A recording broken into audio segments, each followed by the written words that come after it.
Halo, Assalamualaikum warahmatullahi wabarakatuh. Halo semua, pada sesi sebelumnya kita sudah membahas bagaimana cara membuat kalimat dalam bahasa Inggris. Ada yang menggunakan kata kerja dan ada yang tidak menggunakan kata kerja. Nah, kali ini kita akan coba membahas salah satu kalimat dalam bahasa Inggris yang menggunakan kata kerja bentuk pertama. Oke, silahkan disimak sampai habis ya, supaya mendapatkan logikanya. Oke, kita mulai.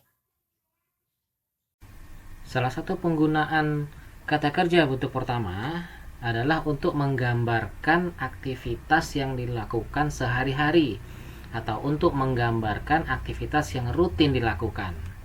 Biasa disebut simple present tense. Oke. Nah, mari kita fokus, kita mulai dengan subjek dan predikat ya. Objek dan keterangan itu nanti akan menyusul. Masih ingat dengan subjek kita? Ya, I, you, we, they, she, he, it. Ya, kalau lupa, mari kita sebutkan 5 kali dalam satu tarikan nafas. Coba, I, you, we, they, she, he, it. I, you, we, they, she, he, it. I, you, we, they, she, he, it. I, you, we, they, she, he, it. I, you, we, they, she, he, it. Nah, bisa kan? Lumayan untuk olahraga. Oke, nantinya subjek ini akan kita bagi menjadi dua kelompok. Yang pertama biasa disebut sebagai orang ketiga tunggal atau she, he, it. Yang kedua yang I, you, we, they itu disebut sebagai selain orang ketiga tunggal. Namun istilah ini kita abaikan juga nggak apa-apa dulu ya. Nah, buat apa dipisah? Karena nanti untuk subjek I, you, we, they itu kata kerjanya menggunakan kata kerja bentuk pertama. Sementara she, he, it itu menggunakan kata kerja bentuk pertama juga, namun nanti setelah kata kerjanya ditambah dengan s atau is, ya, s atau es, ya. Oke. Selanjutnya terkait dengan kata bantu. Dalam kalimat ini, kalimat itu polanya ada kalimat positif, negatif, dan interrogatif atau kalimat bertanya.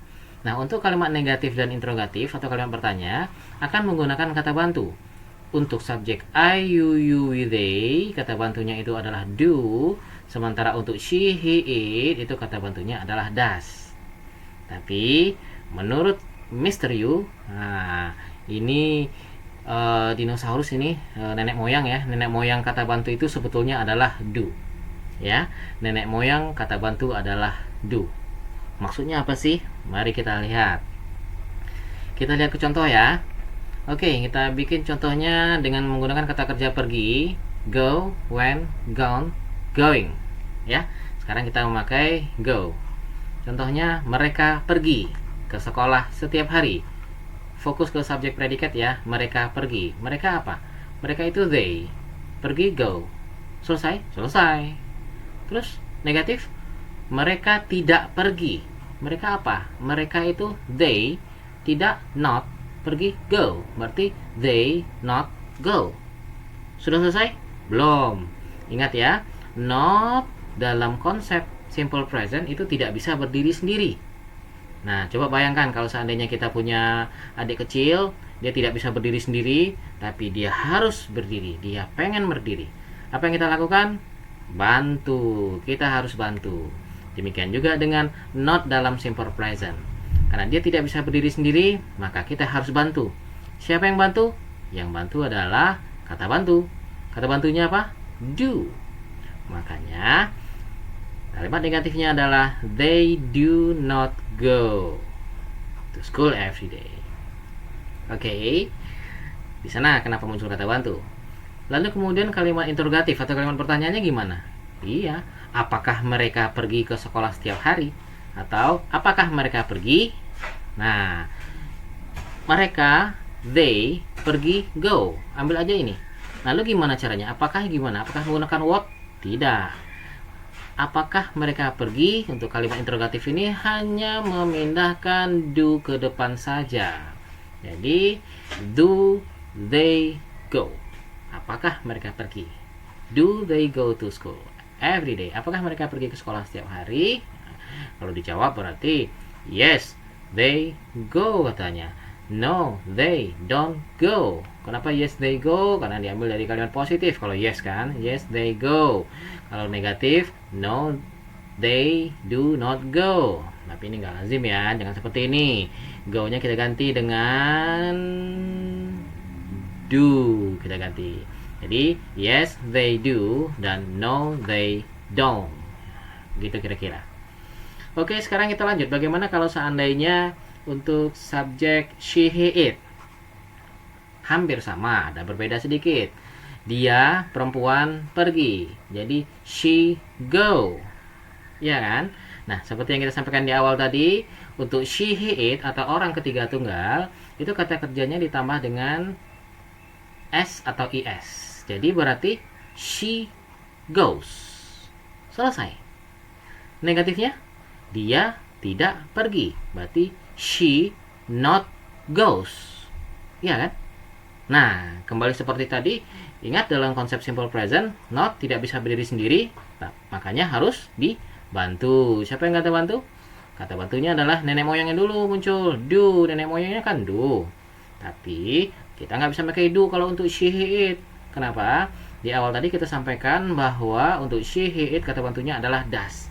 Terus munculnya dari mana does? Munculnya dari sini. Kita tarik es di sini, she, sehingga menjadi she does not go. Coba lihat, go-nya tidak pakai es lagi, go-nya kembali ke bentuk pertama. Itulah makanya ketika kalimat negatif, kata kerjanya kembali ke bentuk pertama.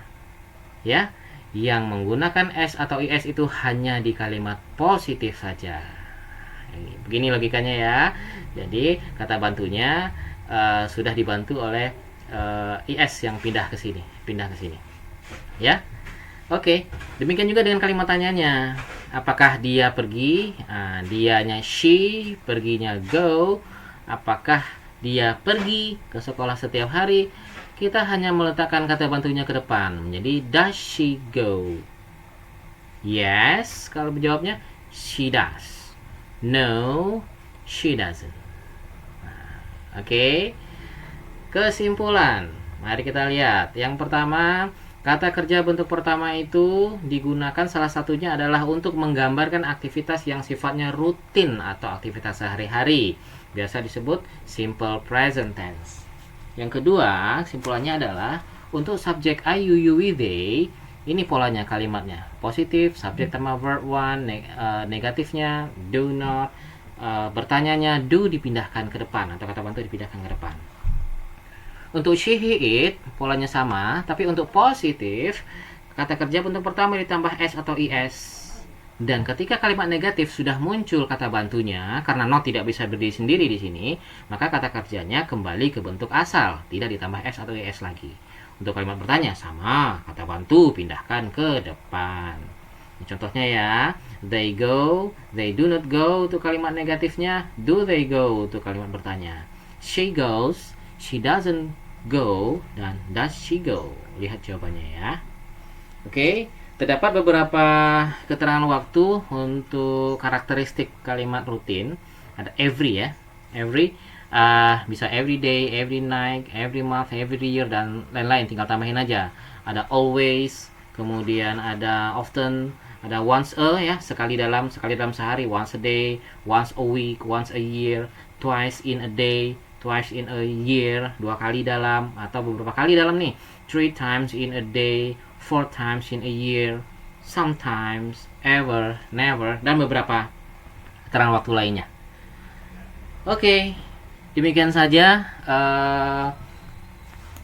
penjelasan tentang atau logika tentang simple present atau penggunaan kalimat yang menggambarkan aktivitas sehari-hari dengan menggunakan kata kerja bentuk pertama.